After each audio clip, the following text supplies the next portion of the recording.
I have this Onan 7.5 kilowatt diesel generator. This is like, you know, from the 80s or the 90s or something. It's out of an RV. Now, it runs good, but I think I'm getting a little bit of diesel in the oil. And it's not a lot. The oil level is increasing a lot, but I think it is increasing a little bit.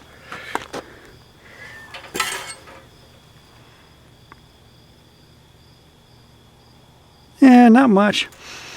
The main way I can tell is the oil is starting to smell like diesel, and it smells strongly enough that I'm kind of suspicious. And also it looks really thin.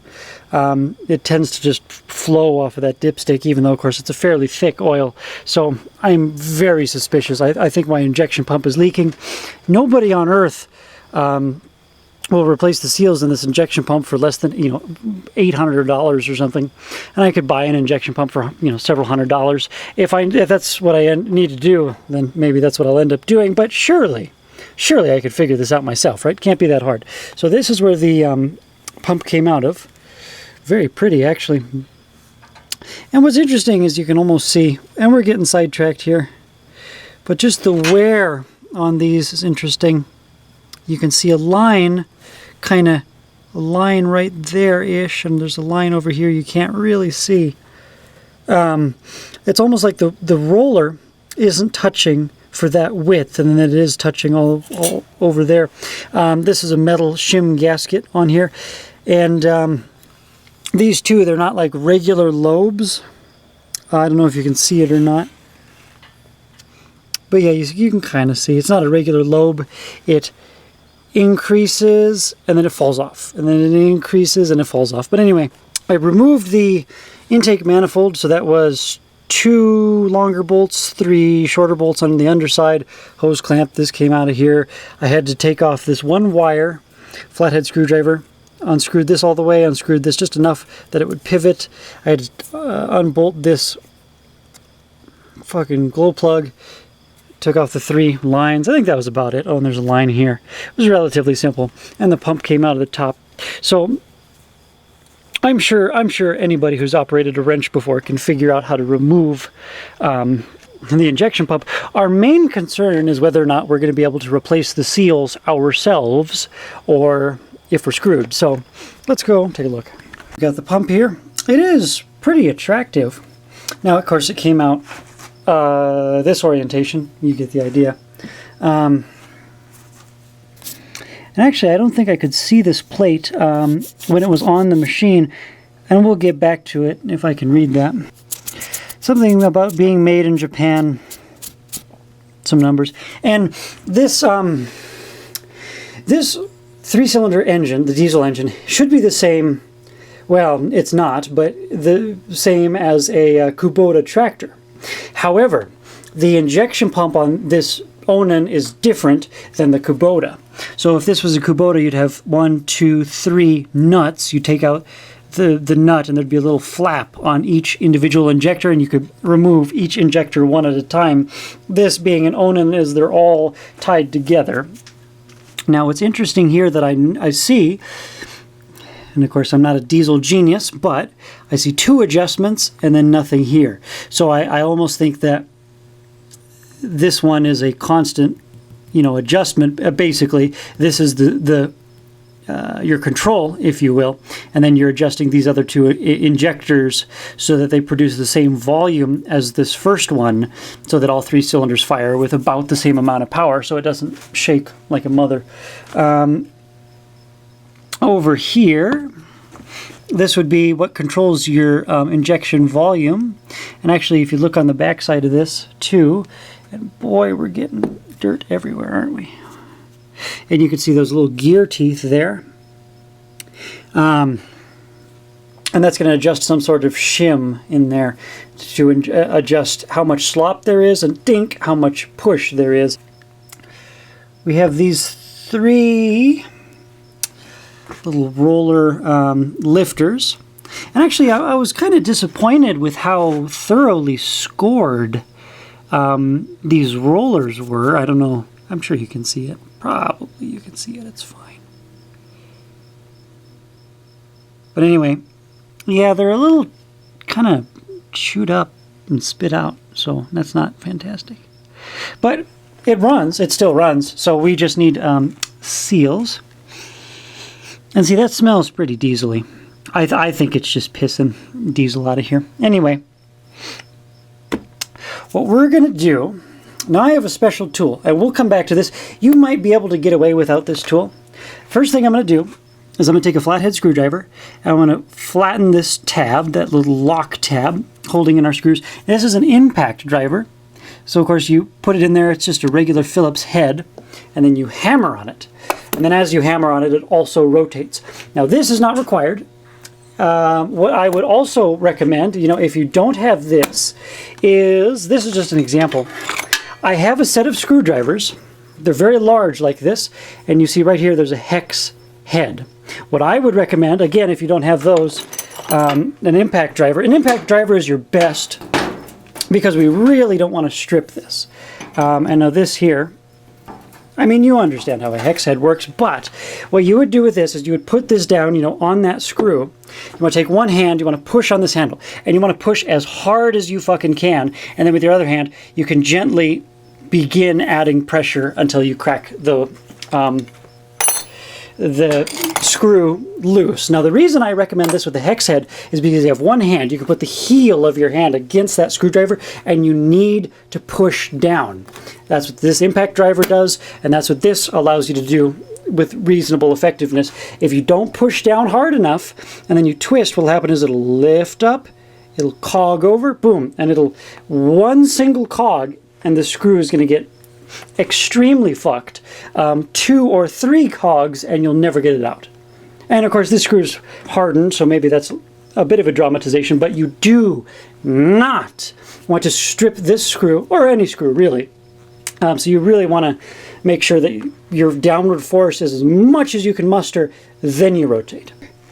Now these screws come out super easy, and I hate to be dramatic, but I personally, I despise people that strip out screws and then whine and bitch and moan because they can't figure out how to get the screw out once it's stripped. Well, if you can't figure out how to get it out when it's stripped, then don't strip it.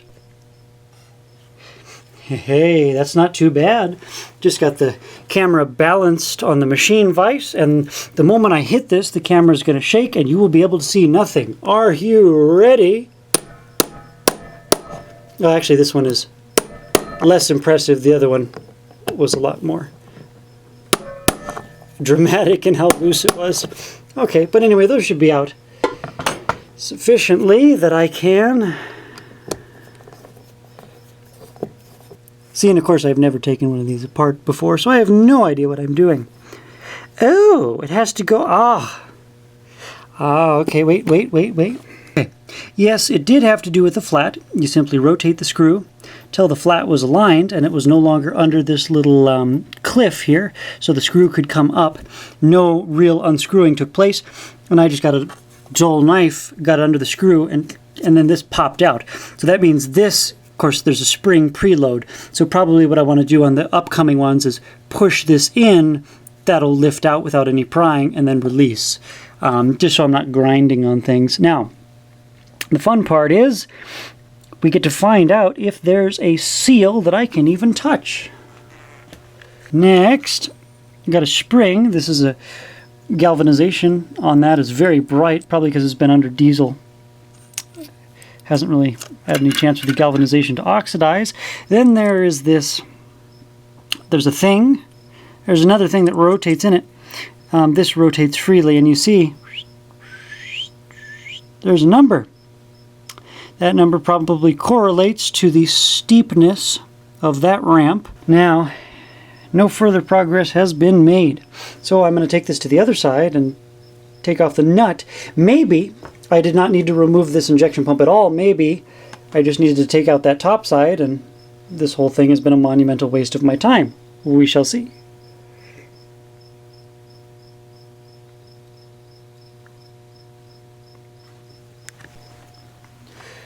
Okay, this sucker unscrewed out of the top. Now you notice there's an O-ring at the top of these threads.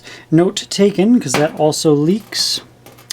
There's going to be a spring that goes in there. There's this sucker. Now you see that ridge? Oh, you can't see the ridge.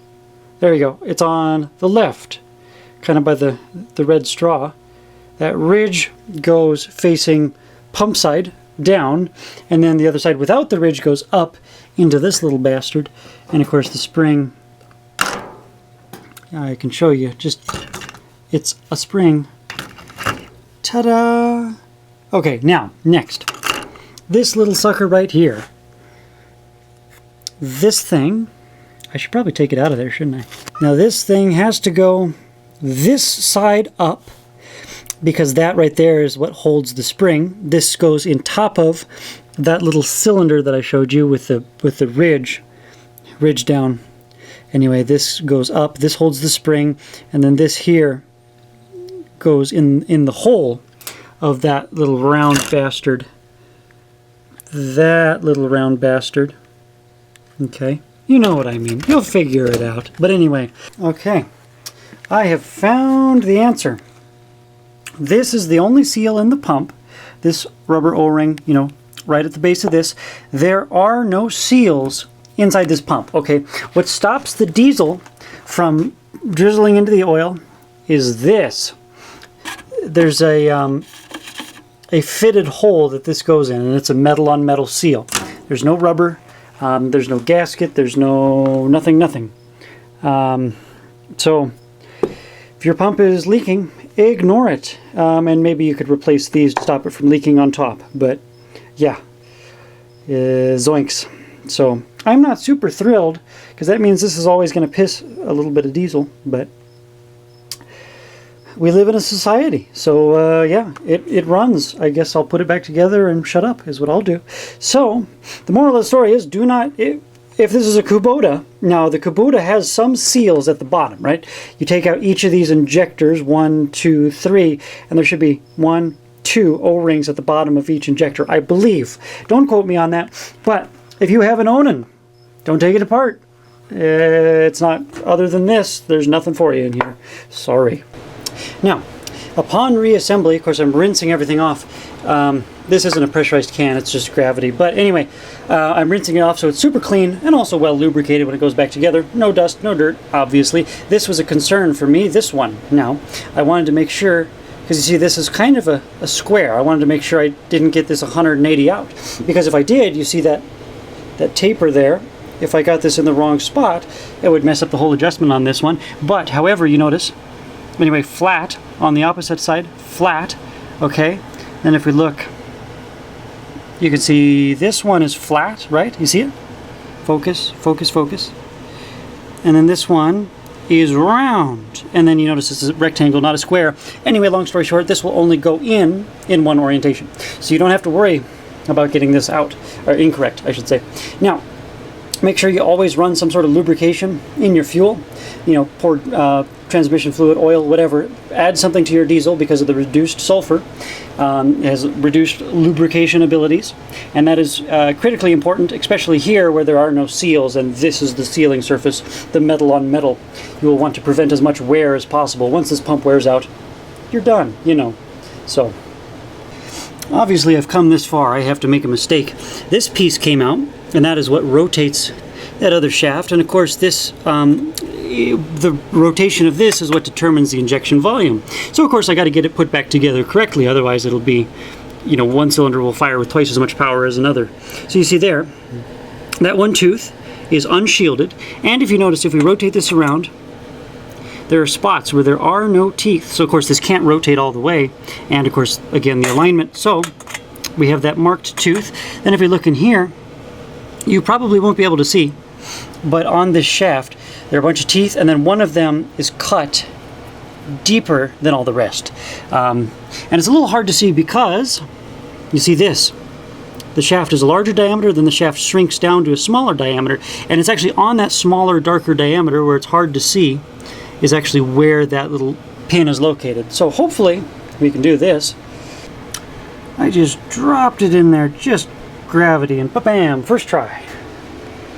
Now of course you want to be careful, because obviously when these parts are kind of greasy, which they're always going to be wet and greasy, and of course you don't really want to get them dry, because you don't want to reassemble this dry because it can't run dry, but also you don't want them to rust, even if this is only a part for a short time. Even just like this, just having it submerged in the fluid will clear it of almost all debris, because liquid, water, whatever it is, has surface tension. You know, you get little bubbles. Like, you remember the thing you probably did as a kid with a penny, and you drop water droplets on it, and it gets bigger, and it's this big gigantic thing, but it's staying on top of the penny. It's not falling off. It's the same premise. The dirt sticks to the parts because of the surface tension of the oil. When you submerge the part in the oil, the dirt is surrounded by all oil and no air. Surface tension no longer really plays a role, and the dirt can just fall off. The gravity of the dirt then exceeds the amount of force holding it to the part, which at that point is basically zero. Whereas when you just have the surface tension on little tiny bits of grit, the gravity of the grit is not sufficient to actually overcome the surface tension. So this should make sure that all the parts go together super clean and lubricated, and my fingers too. It'll get all the dirt off of my fingers just by the nature of the gravity. In order to reassemble this, we must get this rotating gear at the bottom and that vertical shaft, you know, with the 3 flats and a round, to align. So what we got to do is we push this roller down, and underneath of it, when we assemble all the parts in the correct order, we're pushing down on that shaft. We have to align the 1 round and the 3 flats with the hole, but the problem is the surface tension of the oil, everything rotates by itself. So once I get this on here, I'm pushing and this is bottoming out, and so I have to let a little bit of pressure off of this, let this up a little bit, otherwise this linkage will rotate it and it won't let us align. So we go up, move this the smallest amount we could possibly detect, down, and then we just kind of dunk, and it's trial and error to get it aligned. And it took me not a huge amount of time, but it definitely took some patience and perseverance, like so. And then, of course, once we get it, we know it's aligned because all of a sudden this thing will go down the rest of the way, and then we can actually use our horsepower to overcome the spring force and actually push this in, rotate it. Anyway, long story, don't take this apart if you have the Onan version of this pump, other than the O-ring on the top. Yeah, man. There it is. So this is super crazy dangerous. That right there is Balin Mania, and we are going to do something really stupid today. This is a terrible idea. Balin might die. It's making me uncomfortable. You riding this? What the fuck is happening? Balin said not to talk crap about this camera. It's a piece of shit. This is so unbelievably sketchy. Why would you put me through this, you jerk? That's the power of really old engineering. It'd be nice if it didn't kill me. It's not required. I felt that fucking pop. Make a wish, everyone. Make a wish. Not okay. You went too far. This guy, man. This guy.